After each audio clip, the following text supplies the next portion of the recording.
یزید بن معاویہ کے حوالے سے اکثر ان دنوں میں سوالات کیے جاتے ہیں کہ اس پر لعنت کرنا، اس کو ملعون کہنا، اس کو برا بلا کہنا، گالیاں دینا، یہ اس کی شرعی حیثیت کیا ہے؟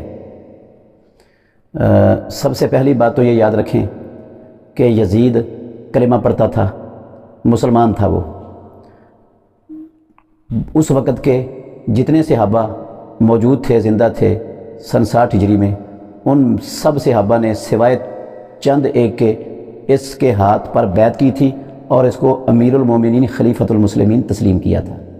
اور یزید بن معاویہ اس لشکر کا سپہ سالار بھی تھا جس لشکر کے بارے میں رسول اللہ صلی اللہ علیہ وسلم نے فرمایا تھا کہ اول جیشن یغزون مدینہ تا کیسرا مغفور لہم، سب سے پہلا لشکر جو قسطنطنیہ میں جنگ کرے گا وہ بخشا ہوا ہے، تو اس کا سپہ سالار یزید بن معاویہ تھا۔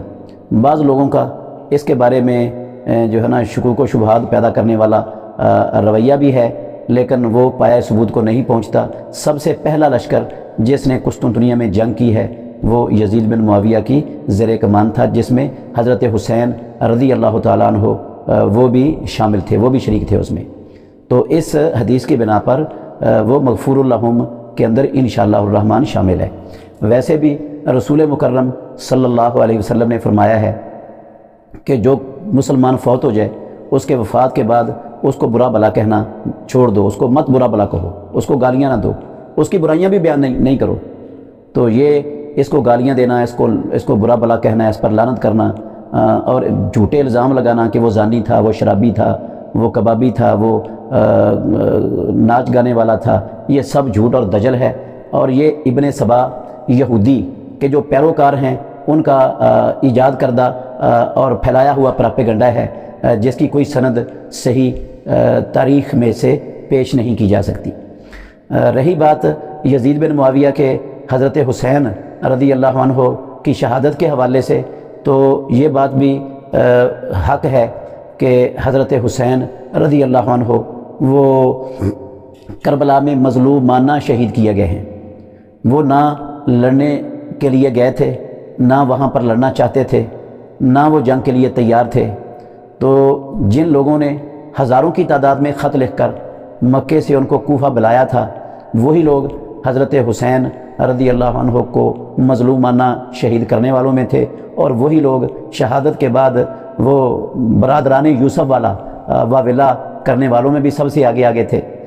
تو یزید بن معاویہ کا حضرت حسین رضی اللہ عنہ کے شہادت کے ساتھ کوئی تعلق نہیں ہے۔